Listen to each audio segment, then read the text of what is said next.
So there are certain things about overnight barbecue cooks that almost every backyard beginner gets wrong. And it's usually not what they expect. It's not the temperature, it's not the wood, it's not even the cut of meat. It's the fact that they never tried it in the first place because it sounds intimidating. Today, we're going straight into the overnight pulled pork method, how to set your Masterbuilt electric smoker before you go to sleep, and wake up to pork shoulder that's ready to shred by lunch. By the end of this video, you're gonna know exactly what to do, when to do it, and what to watch out for, so that you're not nervously checking your phone at 2 a.m. wondering if something went wrong. If this is the kind of content you've been looking for, then hit that like button. It genuinely helps more people find this channel. And let's get into the cook. So let's start with why the overnight method even makes sense before we get into the how. Pulled pork comes from the pork shoulder, also called the Boston butt. It's a big, tough, well-worked muscle, and all the connective tissue and collagen needs time and low steady heat to break down into the soft, shreddable texture everyone's after. We're talking anywhere from 10 to 14 hours, depending on the size of the shoulder. Now, if you start that cook first thing in the morning and try to finish it in the same day, you're basically planning your entire day around the smoker. You're checking it after breakfast. You're checking it during your lunch. You're nervously watching the temperature at 4 p.m., hoping it finishes before dinner. The overnight method removes all of that. You do your prep in the evening, you set the smoker up before bed, and by the time you wake up and have your coffee, the hard part is already done. The Masterbuilt electric smoker is honestly built for this kind of cook because it holds temperature on its own very well. You're not managing a fire, you're not up at 3 a.m., add in charcoal, you set it, you sleep, and it does exactly what you told it to do. That's the whole pitch there. Now let's build the cook from the ground up. All right, first things first, the cut. You want bone-in pork shoulder, also called a Boston butt, in the 8 to 10 pound range. Bone-in is really the move here. The bone acts like a built-in thermometer and adds a little extra insurance during the long cook. It also makes it easy to tell when the pork is done. When that bone wiggles loose with almost no resistance, you're there, the meat is done. If you only find boneless at your store, it'll still work. Just know that the boneless shoulder can sometimes cook a little faster and dry out quicker if you overshoot the temperature. So you want to be a little bit more precise on your pull time. When it comes to the fat cap, leave it on. Some people trim it down to about 1/4 of an inch, which is fine, but don't remove it entirely. That fat renders down over the 10-hour plus cook and baste the meat from the outside in. Don't overthink the grade. If it's organic or pasture raised or any of those other marketing terms, you don't need anything special for pulled pork. This cut was literally designed to be cooked long and low because it's tough. Pick up whatever pork shoulder looks good at your local store and let the smoker do the work. The rub is where you're building the bark, that dark, crusty, flavorful exterior that makes pulled pork look and taste the way it does in competition barbecue photos. For an overnight pork shoulder, you want a rub that has a good balance of salt, sugar, and spice with enough of each to hold up over a long cook. Salt is doing the deep seasoning work. Sugar gives you a bark and a little sweetness that plays well with the pork. Spice is your personality. Paprika, garlic, black pepper, and cayenne if you want some heat. A solid starting point is my sweet heat pork butt blend. It has brown sugar, which is your caramelization base, paprika that adds color, kosher salt, which is your foundation, coarse black pepper that adds heat, garlic powder is your savory element here, onion powder is added for a little bit of depth, and then cayenne powder is added for a little bit of sweet heat. Apply the rub the night before, or ideally a few hours earlier if you have the time. You don't need to let it sit overnight the way you would a brisket. The shoulder is forgiving, but getting the rub on before bed and letting it sit for even 30 minutes before the cook starts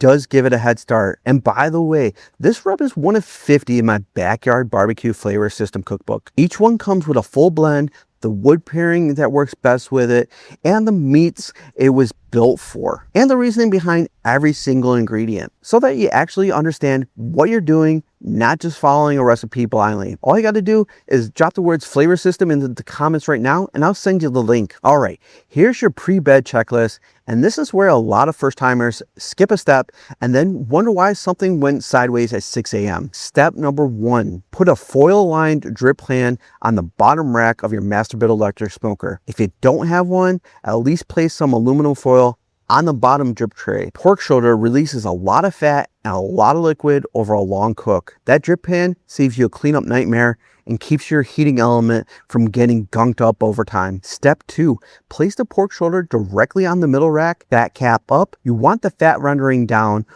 over the meat as it cooks, not sitting underneath it. Step 3, insert your meat probe. And this is a non-negotiable on an overnight cook. You need to be able to check the internal temperature without opening the smoker every hour and losing your heat. Step 4, load your wood chips. More on the wood choice in a minute, but load a full tray before bed. You're not going to be up to reload it. And for a cook this long, the smoke you get in the first few hours does most of the work anyway. The meat stops absorbing smoke meaningfully once the bark is set. So front loading the chips is the right call. Step 5, set your smoker to 225 and let it preheat for about 10 to 15 minutes before you put the meat in. Don't skip the preheat. You want stable heat from the moment that shoulder goes in. Once it's running and the pork is in, close the door, walk away, and go to sleep. That's the whole setup. And if you're finding value in this so far, go ahead and hit that like button. It really does help more people find this channel. Also, if you're newer to backyard barbecue and you want a little extra help with keeping track of cooking times and temperatures that covers everything from meats to veggies and is perfect for getting started, I have a free guide. All you gotta do is comment 100 down below and I'll send it your way. All right, let's talk about the 2 settings that are actually doing the heavy lifting during those overnight hours. Temperature first. 225 is your target for an overnight pork shoulder cook. Some people run it at 250 to speed things up slightly, and that's fine. It shaves maybe an hour or 2 off the cook.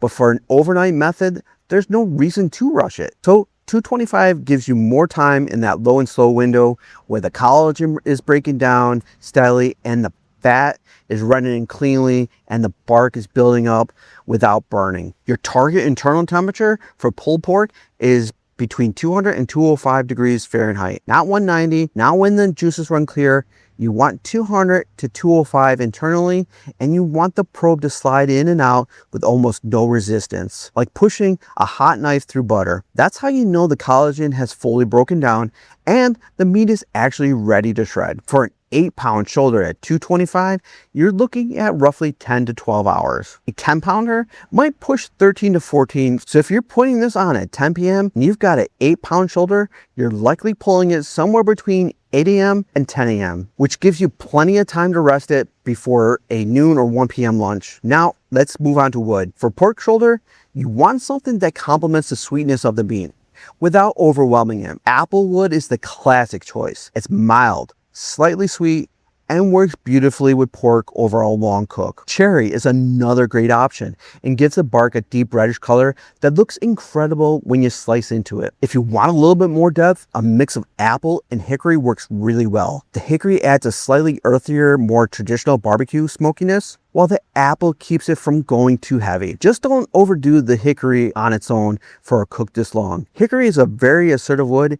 In 12 hours of straight hickory smoke can push the flavor into the bitter territory, especially in pork. 1 tray of chips is enough. I'm using the cold smoker attachments, which allows me to store more wood chips, and it helps me not to have to continuously load chips. I have a link for it in the description below. All that you have to do is load it before bed and let it ride. It's super simple. So you wake up and you pour your coffee and you check the probe readout on your Masterbuilt electric smoker. Here's what you're going to see and what it means. If your internal temperature is somewhere between 150 and 165, you're right on track. The shoulder has been cooking steadily, the bark is setting up, and it's heading towards the stall. If your internal temperature is already above 170, it has moved faster than expected. This does happen with smaller shoulders or slightly higher ambient temperatures. Keep watching it. You might be pulling this thing earlier than planned, which is a good problem to have. If your internal temperature is below 145 after 8+ hours, something went wrong with your smoker. Either it's lost its connection, the door wasn't fully sealed, or there was a wood chip issue. Check the smoker temperature on the display, make sure it's still running at 225, and give it more time. Don't panic and crank the heat. Just let it keep going. What you do not need to do in the morning is open the door and poke at it. I know it's tempting, but every time you open the door, you're losing heat and adding time to the cook. Trust the probe. If the temperature is climbing, it's working, so leave it alone. All right, this is the part that catches beginners off guard every single time. At some point, usually somewhere between 160 and 175 internally, your pork shoulder is going to start climbing. The temperature will just sit there. It might hold for an hour. It might hold for 2 or 3 hours. And if you've never seen this before, it looks like something went wrong.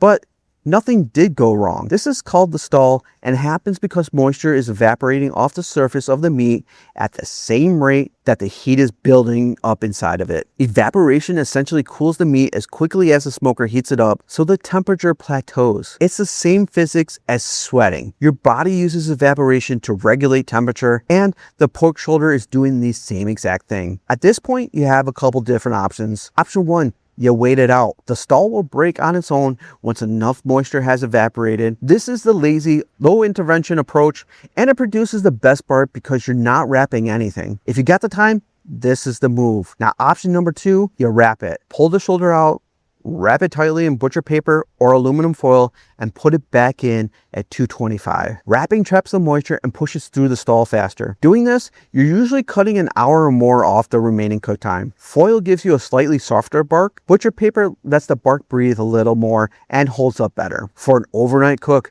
where you've got the time on your side, I lead toward waiting it out if you're not in a rush. But if it's 10 a.m. and you need this done by noon, wrap it and push through. Okay, here's a little quick break. If you've been thinking about getting your handle on your rubs and you want more than just one recipe to work with, I got 50 of them in my Backyard Barbecue Flavor System cookbook. Every rub in there comes with the full ingredient blend, the wood pairing recommendation, the meat it works best with, and a breakdown of why each ingredient is included. It's not just a list of recipes, it's a reference you'll actually use every time you fire up the smoker. All you gotta do is drop the word flavor system in the comments right now and I'll send it your way. So the probe is reading between 200 and 205 and is sliding in with almost no resistance. That's your green light. Pull the shoulder out of the smoker and do not skip this next step, which is the rest. Wrap it in butcher paper if it isn't already, then wrap it with a towel and set it in a cooler for at least an hour. 2 hours is better. The rest lets the muscle fibers relax and reabsorb the juices that have been pushing towards the center during the cook. If you skip the rest and go straight to shredding, those juices run out onto the cutting board. And believe me, you're gonna notice the difference. After the rest, put your gloves on and start pulling. If the cook went right, the bone should slide out cleanly with a light twist. No knife, no force. Once the bone is out, the meat will basically fall apart in your hands. Pull it into chunks first, then shred those chunks into whatever texture you're after. Some people like fine, stringy pulled pork. Some like bigger chunks with more of a bite. There's no wrong answer. It's your cook and it's really personal preference. Season the shredded pork lightly with a pinch of your rub and a splash of apple cider vinegar right after pulling it. This is the move that most backyard cooks skip, and it makes a real difference. The rub reinforces that bark flavor throughout the whole pile, and the vinegar cuts through the fat. Now you've got pulled pork ready to serve at lunch from a cook you set up the night before and barely have to think about this morning. That's the whole point of the overnight method. Now that you know how to get competition quality pulled pork results